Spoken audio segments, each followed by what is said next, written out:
So time for another Q&A. Here is a question from Mike Chen.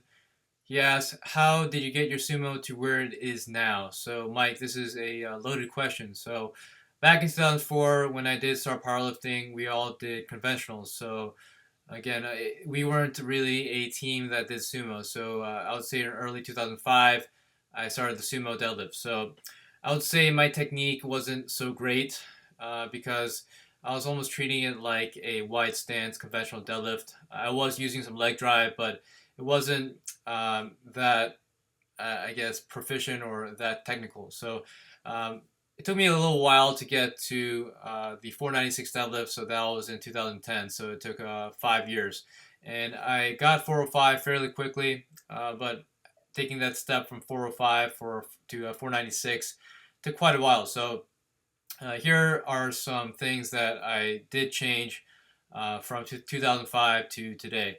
So first off, I gradually increased my stance width. So before it may have been fairly close. I would say maybe inside the shins inside the rings, but now the shins are outside the ring. So I increased that eventually.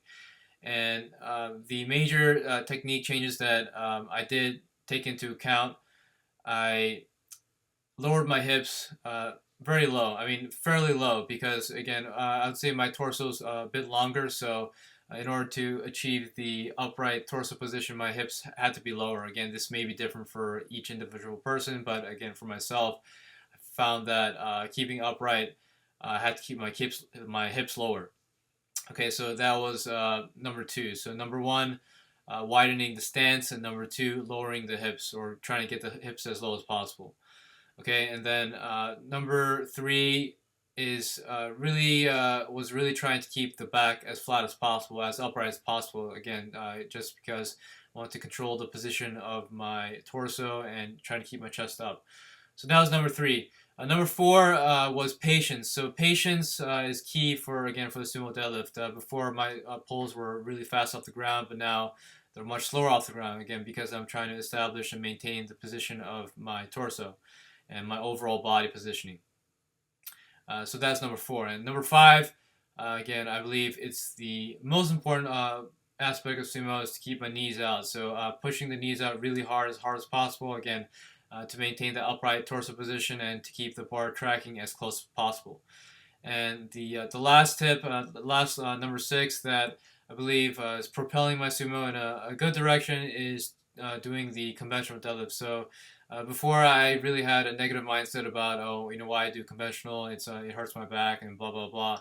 But I have been doing conventional since actually consistently on a consistent basis since October of 2013. So felt that gave me the overall back strength, and this is largely due in part talking to my friend Matt Rodock. So Matt's the only person that I talk to my training about, that I collaborate with my training, and he examined my deadlift tonnage. So he determined that my deadlift tonnage was too low. So I would be deadlifting twice a week, but my tonnage was still too low. So I added the conventional deadlifts as additional volume again to increase the tonnage of the lift, and I feel that's improving my deadlift. So those six things. Before those six things, I also increased my deadlift frequency from once a week to twice a week. So there are lifters that do deadlift maybe up to 3 to 5 times per week, but I feel that twice a week is enough. Again, it's good enough to enforce form, and doing the additional volume. For example, with with the conventional deadlifts, again, increasing the tonnage has increased my deadlift. So those seven things have increased my deadlift. Again, mainly due to increasing technique and increasing tonnage and adding an additional exercise. So if doing block pulls helps you, that's great. If doing Romanian deadlifts helps you, that's great. If doing deficit deadlifts helps you, that's great. Doing conventional deadlifts, if that helps you, that's great.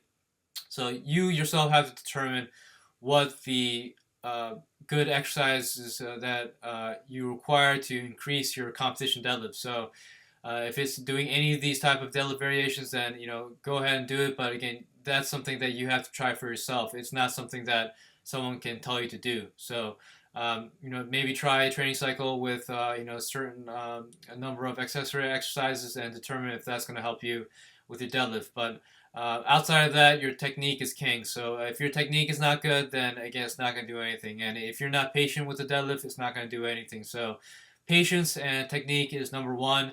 And you can do accessory exercises if you're already doing the deadlift at a fairly frequent basis. And if doing those accessory exercises will help you, then go ahead and do it.